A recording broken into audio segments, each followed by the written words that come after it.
Good morning. It is October 21 and I am at Great Basin National Park. It's my second hike in this park and I'm going to do the bristlecone pine trail, I think. We'll see when we get to the junction. There's a number of options. I sure feel like I have the best camping spot in the whole park. So blessed. Right, nobody's on one side of me and you can't see the guy on the other side of me too much. And it's right by the creek. And I have my own little sitting area. I really love it. But my night wasn't the best. Oh, but they have outhouses, of course, but these are the nicest outhouses I have ever been in. So that's a huge plus. They even have toilet seat covers provided. Wow. I did find a couple of mouse droppings in my container again, though. But at least it didn't bother me near my car. Not the best idea to be in a national park on the weekend. Lots of people here already, but it's the way my itinerary worked out. But I usually do try and avoid that. Oh well, still gonna be epic. I'll have to go pretty slow. It's a very rocky trail. Rocky and rooty. But I've got all day.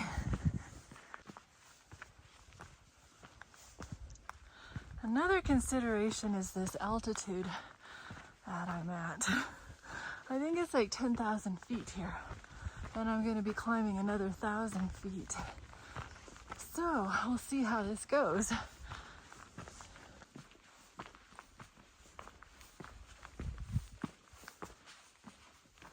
Well, it's time for the Israelites to cross the Jordan River and enter Canaan, the land they were promised by God a long time ago. It said Joshua rose early in the morning. This is a refrain throughout the book of Joshua. At the beginning of Joshua's career as leader of Israel, God instructed him to meditate on the Torah day and night. It is evident that Joshua had the habit of rising early to commune with God in meditation and prayer. Okay, there's Wheeler Peak.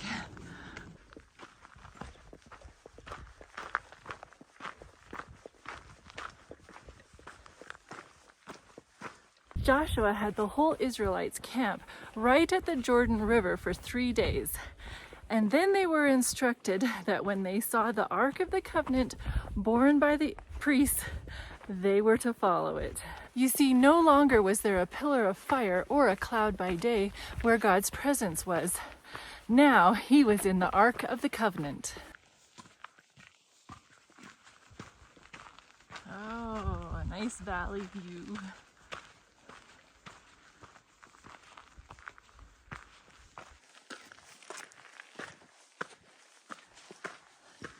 The ark was the visible representation of the presence of God, and thus God himself went into the Jordan River ahead of his people and led the way into the promised land.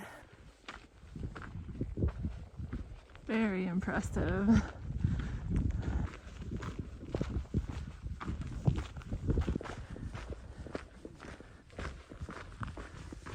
Very rocky. But it's pretty cool. Nice work, people, whoever made the steps here.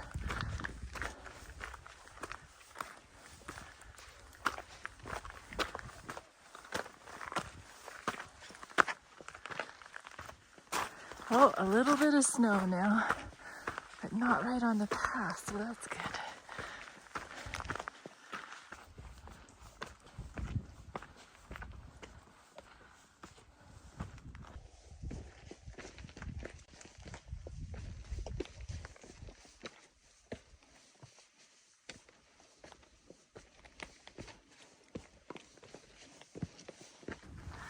This is just so gnarly in here. It's pretty neat.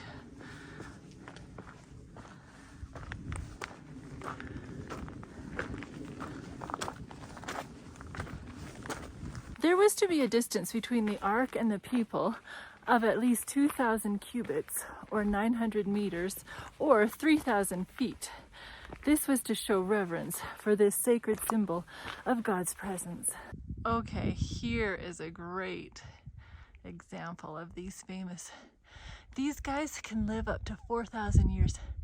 They are the oldest living organisms on the earth, apparently.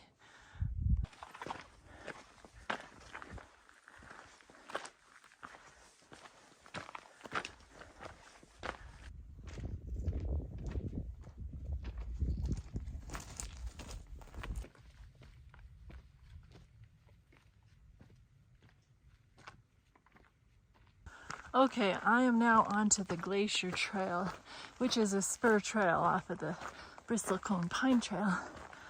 And I think it's going to be less crowded, hopefully.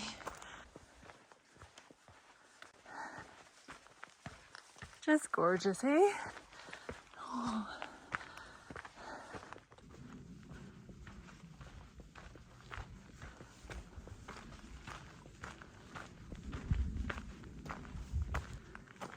Just before crossing the Jordan, Joshua had the people sanctify themselves. This involved the putting away of sin and the removal of all outward impurity. God said to Joshua, "This day I will begin to exalt you in the sight of all Israel, that they may know that as I was with Moses, so I will be with you." God validated Joshua's leadership so that the people would respect him as the successor of Moses. The leadership of Joshua and Moses blends into a unified model of Christ. I bet this would be so pretty when the wildflowers are blooming. Oh, I need to come back when the flowers are blooming. Just look at this. Incredible. Wow.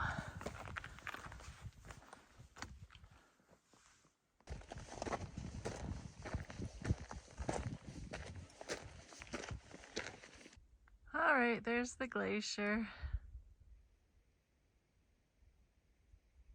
Then God, through Joshua, told the people to get 1 man from each tribe, so 12 men. And the priests bearing the ark were to lead the way.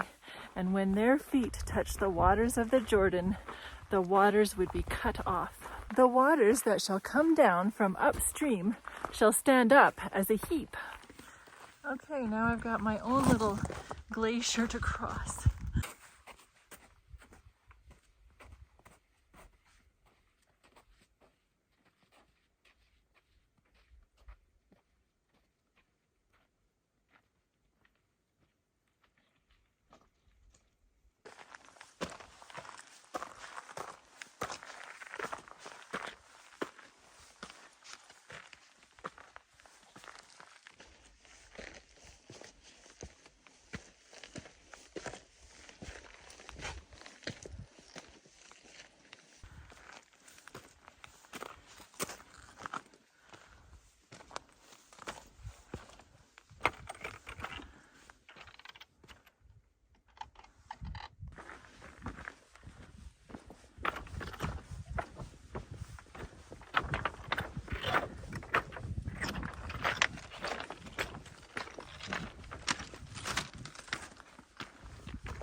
Quite a long trail, actually. I'm surprised. Keeps going and going.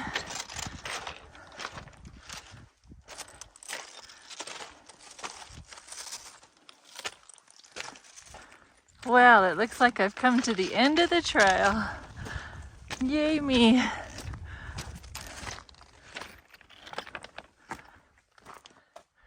And there's Wheeler Peak. I suppose I could just hop on up over there. No, gotta get back.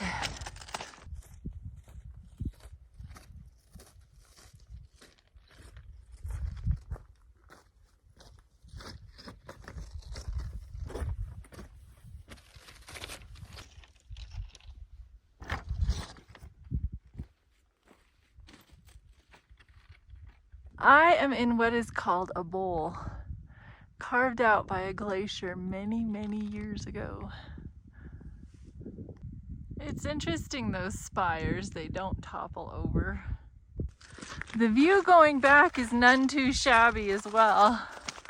This is an incredible trail.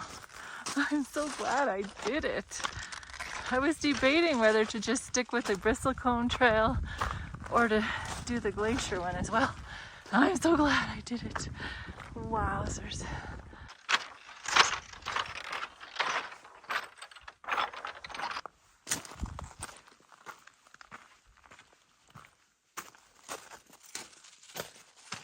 By opening a passage in the Jordan River, God would reveal himself to Israel and the Canaanites that he was the one true and living God who had a rightful claim upon the land of Canaan, in opposition to Baal, the god of the Canaanites, who, according to their beliefs, gained his right to rule after he conquered the sea deity.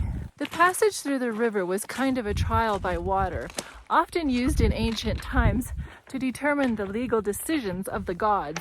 God passed through the water safely with his people, thus demonstrating his and their claim upon the land of Canaan. And to make it even more of a miracle, this was in the springtime, when Mount Hermon and the Lebanon mountains had melting snow, causing the banks of the Jordan to overflow, making it impassable for a multitude of people. Okay, now I'm back on the bristlecone pine trail. That's a little spur trail again. And it's an interpretive trail. Okay, this is incredible. This tree is 3,200 years old and still living. It was necessary to take 5 cores from different sides of the tree to obtain a complete sequence of its growth rings. It was born in 1230 BC. Amazing.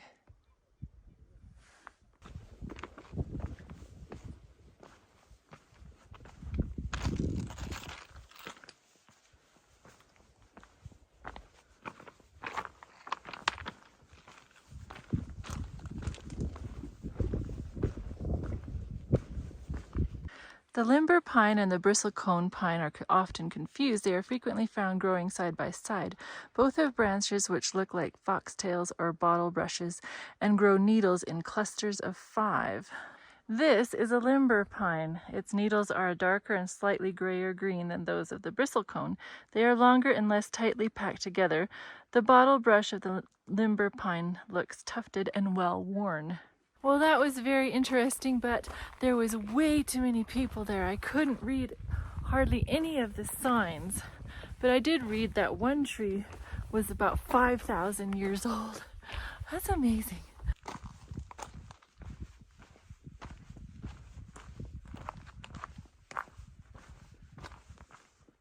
Guess what? That valley is called the Snake Valley. You can only imagine what that means. The healing hiker rating for this bristlecone pine glacier trail is a 5 out of 5.